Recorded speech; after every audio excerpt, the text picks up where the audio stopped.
साथियों, जय भीम, जय भारत, जय संविधान। मैं बहुजन दस्तक एंड कॉन्स्टिट्यूशन चैनल से गौतम रत्ना, और आज मैं आपको बताऊंगा बाबा साहब भीमराव अंबेडकर जी की आत्म कथा।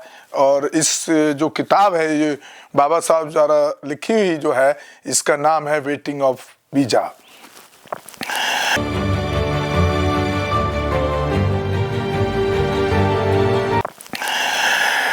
तो सुनिए, और इससे पहले एपिसोड, ये हमारा सेकंड एपिसोड है, इससे पहले हम बता चुके हैं आपको। तो सेकंड एपिसोड में हम शुरू कर रहे हैं अभी। ये अपनी बहन के बारे में बाबा साहब बता रहे हैं। पैरों से जिसके कारण बिना किसी की सहायता के उसके लिए चलना फिरना बहुत ही कठिन हो जाता था। कई बार उसे उठाकर ले जाना पड़ता था। मेरी बहनें थीं, वे विवाहित थीं और अपने परिवारों के साथ दूर रहती थीं। हमारे लिए खाना पकाना एक समस्या बन गई, खासकर इसलिए क्योंकि हमारी आंटी अपनी लाचारी के कारण यह काम नहीं संभाल सकती थीं। हम 4 बच्चे स्कूल जाते थे और खाना भी पकाते थे।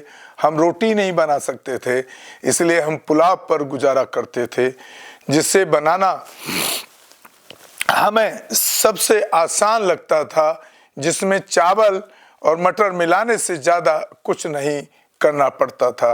कैशियर होने के कारण मेरे पिता हमें देखने के लिए सतारा आने के लिए अपना स्टेशन नहीं छोड़ सकते थे, इसलिए उन्होंने हमें गोरेगांव आने और उनके साथ अपनी गर्मियों की छुट्टियां बिताने के लिए लिखा।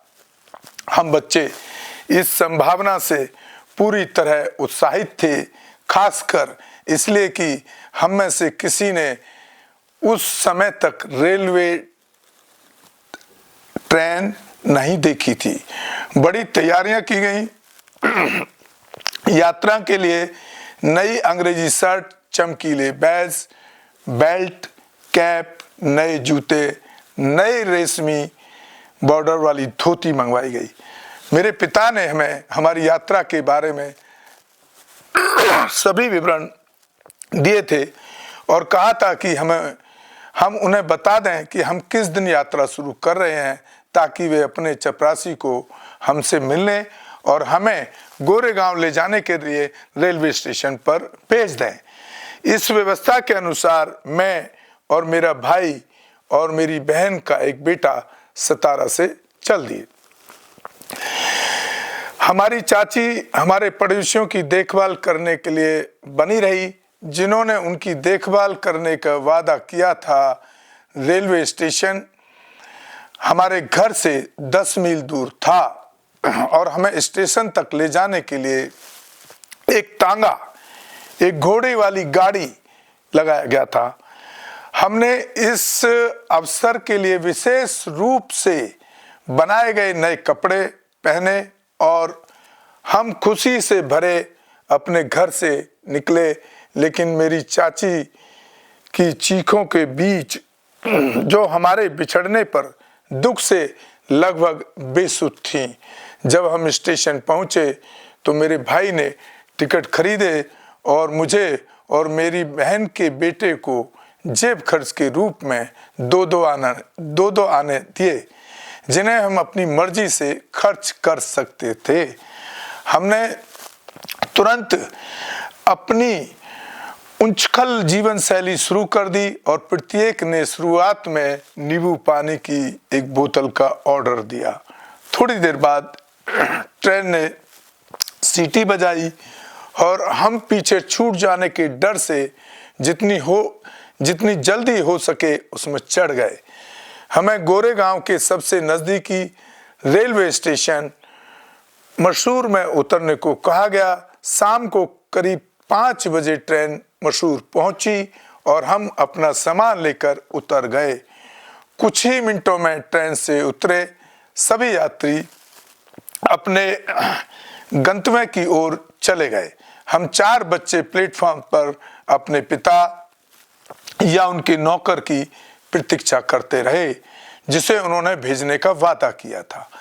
हमने काफी देर तक इंतजार किया, लेकिन कोई नहीं आया। 1 घंटा बीत गया और स्टेशन मास्टर पूछताछ करने आया।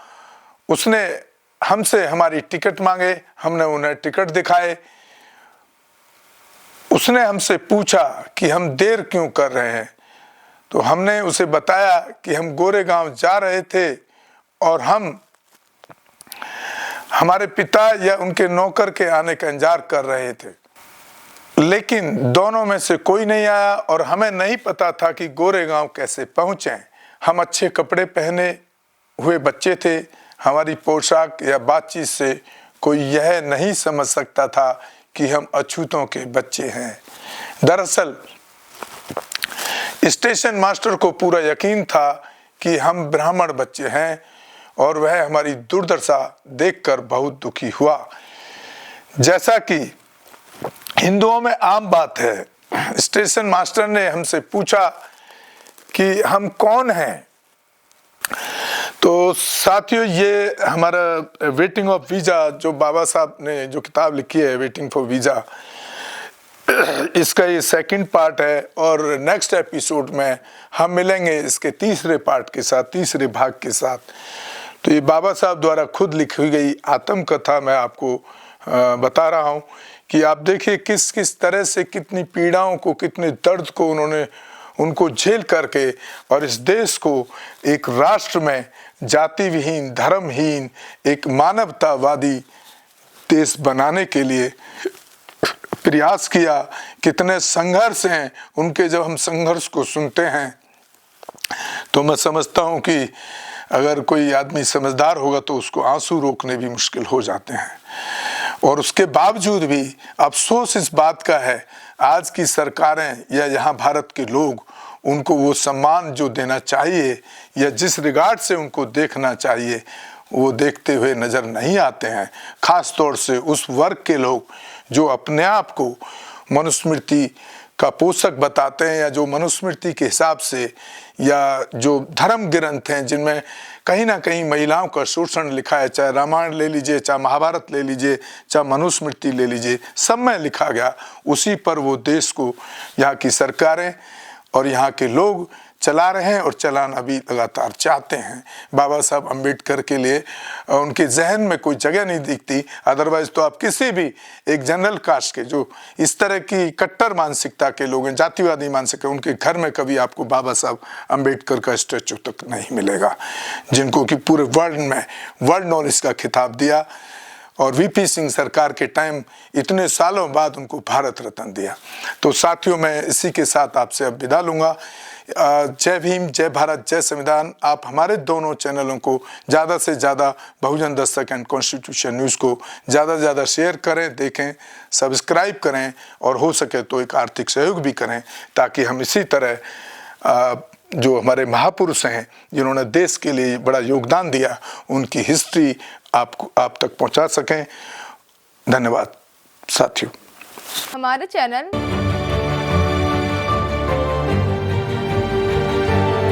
लाइक, शेयर, सब्सक्राइब देखना मत भूलिएगा। जय भीम, जय भारत, जय संविधान, नमो बुद्धाय। धन्यवाद। चैनल आर्थिक समस्या से गुजर रहा है। अगर आप बहुजन समाज में बाबा साहेब अम्बेडकर और तथागत बुद्ध की विचारधारा को अधिक से अधिक लोगों तक पहुंचाना चाहते हैं तो हमें आर्थिक सहयोग प्रदान करें, ताकि हम अपने चैनल के माध्यम से देश विदेश में समता, बंधुता, एकता और संवैधानिक अधिकारों को ज्यादा से ज्यादा लोगों तक पहुंचा सकें। आप अपनी सहायता राशि नीचे लिखे खाते में जमा करा सकते हैं। खाता धारक गौतम रत्ना, खाता संख्या 3169576865 IFSC कोड SBIN 0060336, बैंक भारतीय स्टेट बैंक।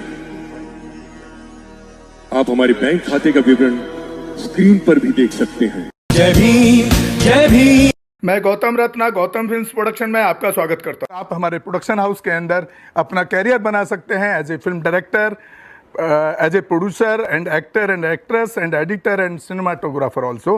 अगर आपको फिल्म से रिलेटेड कुछ भी प्रोजेक्ट आपको बनवाना है तो हमारे पास में पूरा सेटअप है, जिसमें फिल्म कैमरा है, शूटिंग लाइट्स है और एडिटिंग है। सारा A to Z एक ही जगह पर आपको हमारे यहाँ पर मिल जाएगा। तो दोस्तों आप हमें कांटेक्ट कर सकते हैं हमारे नंबर्स पर 9810085714।